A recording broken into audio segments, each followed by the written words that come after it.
Mapagpalang araw po sa ating lahat. Ang aking pong bahagi ngayon ay mula sa aklat ng Unang Samuel, Kabanata 20, Talata 1 hanggang 11. Si David at si Jonathan.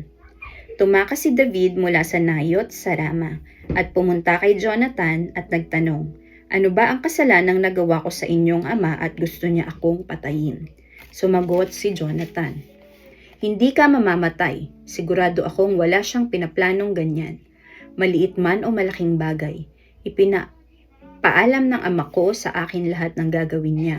Kung binabalak kanyang patayin, ipinaalam na sana niya ito sa akin, kaya hindi totoo iyan." Pero sinabi ni David, "Alam na alam ng iyong ama ang tungkol sa pagkakaibigan natin, kaya minabuti niya na huwag nang ipaalam sa iyo ang plano niyang pagpatay sa akin. Dahil baka masaktan ka lang. Pero tinitiyak ko sa iyo at sa harap ng presensya ng Panginoon na buhay na nasa panganib ang buhay ko." Sinabi ni Jonathan, "Kung anuman ang gusto mo gagawin ko." Kaya sinabi ni David, "Bukas ay pista ng pagsisimula ng buwan at gaya ng nakagawian, dapat akong kumain kasama ng iyong ama. Pero hayaan mo akong makaalis at magtago sa bukid hanggang sa gabi ng 3 araw. Kung haharapin ako ng iyong ama, sabihin mo sa kanya na humingi ako ng pahintulot sa iyo na umuwi sa amin sa Bethlehem para makasama ko ang buong pamilya ko sa paghandog na ginagawa nila taon-taon. Kapag hindi siya nagalit, ibig sabihin ako'y wala sa panganib. Pero kapag nagalit siya, alam mo nang binabalak niya akong patayin. Kaya kung maaari, tulungan mo ako, gawin mo sa akin ang kabutihang ito, ayon sa napagkasunduan natin sa harap ng presensya ng Panginoon. Pero kung nagkasalaman ako, ikaw na ang pumatay sa akin. Bakit mo pa ako ibibigay sa iyong ama?" Sumagot si Jonathan, "Hindi iyan mangyayari. Kung nalalaman ko na may balak ang aking ama na patayin ka, ipapaalam ko agad ito sa iyo." Nagtanong si David, "Paano ko malalaman kung galit o hindi ang iyong ama?" Sinabi ni Jonathan, "Sumama ka sa akin sa bukid." Kaya nagpunta sila roon. Ito ang salita ng Diyos. Amen. Isang mapagpalang araw pong muli sa ating lahat. Samahan niyo po akong muli sa pagbabahagi ko ng salita ng Diyos. Sinasabi po dito sa aklat ni Samuel, Kabanata 20, versikulo 12 hanggang 22. Pagdating doon, sinabi ni Jonathan, "Naririnig ako ni Yahweh. Bukas o sa makalawa sa ganito ring oras, kakausapin ko ang aking ama at malalaman ko kung galit pa nga siya sa iyo.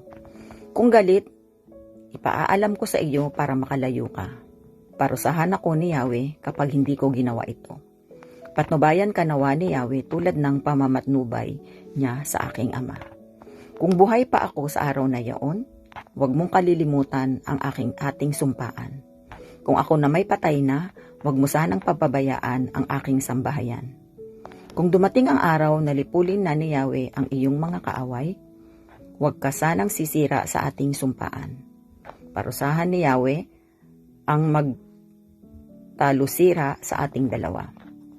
Pinapangako ni Jonathan si David na hindi nito pababayaan ang kanyang sambahayan. Siya ay minahal ni Jonathan tulad ng pagmamahal nito sa sarili.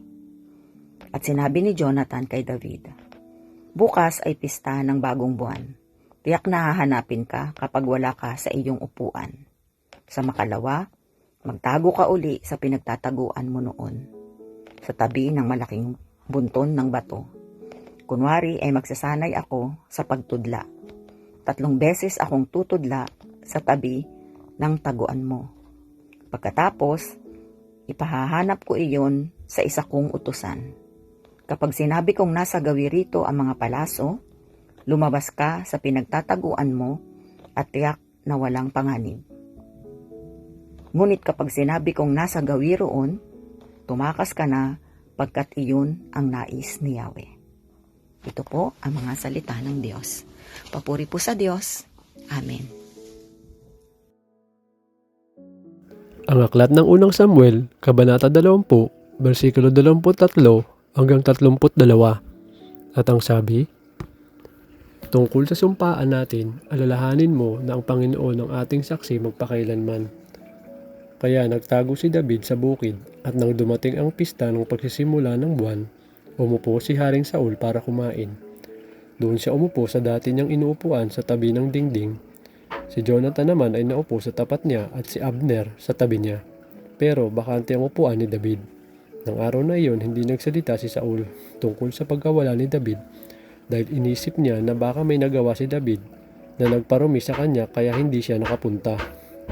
Pero nang sumunod na araw, ang ikalawang araw ng buwan, bakante pa rin ang upuan ni David.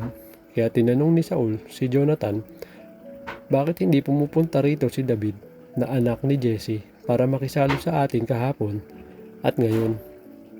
Sumagot si Jonathan, nagpaalam po siya sa akin na uuwi muna siya sa Bethlehem.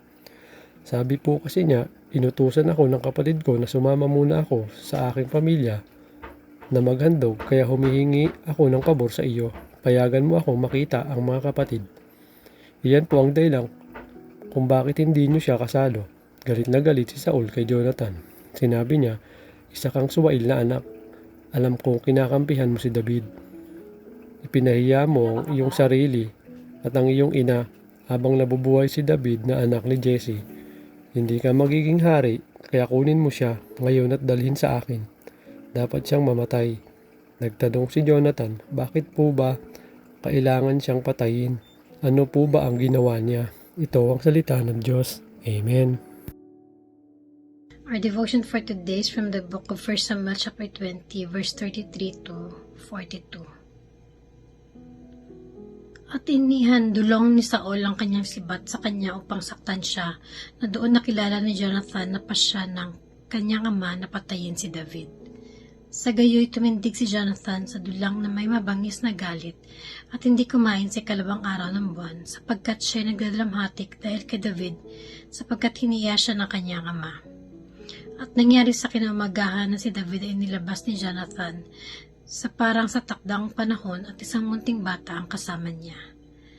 At sinabi niya sa kanyang bataan, takbo, hanapin mo ngayon ang palaso na aking ipinana. Ang pagtakbo ng bataan, kanya'y pinana ang palaso sa dako roon niya. At nang dumating ang bataan sa dako ng palaso na ipinana ni Jonathan, sinigalawan ni Jonathan ang bataan at sinabi, hindi ba ang palaso ay nasa dako mo paroon? At sinagawa ni Jonathan ang bataan, tulin, magmadali ka, huwag kang tumigil. At pinulot ng bataan ni Jonathan ang mga palaso at naparoon sa kanyang Panginoon. Ngunit hindi na alaman ng batang ang anuman, si Jonathan at si David lamang ang nakaalam ng bagay. At ibinigay ni Jonathan ang kanyang sandata sa kanyang bataan at sinabi sa kanya, yumaon ka, dalhin mo sa bayan. At pagkayaon ng bataan, si David ay tumindig sa dakong tungo sa timugan at sumubsob sa lupa at yumukod na makaitlo at sila'y nagalikan at umiyakap hanggang si David ay humigit. At sinabi ni Jonathan kay David, yumaon kang payapa, yamang tayo kapwa sumampa sa pangalan ng Panginoon na nagsasabi, ang Panginoon ay ilagay sa gitna natin at sa gitna ng aking binhi at ng iyong binhi magpakailanman. At siya'y bumangon at yumaon at pumasok si Jonathan sa bayan. This is the word of God. Amen.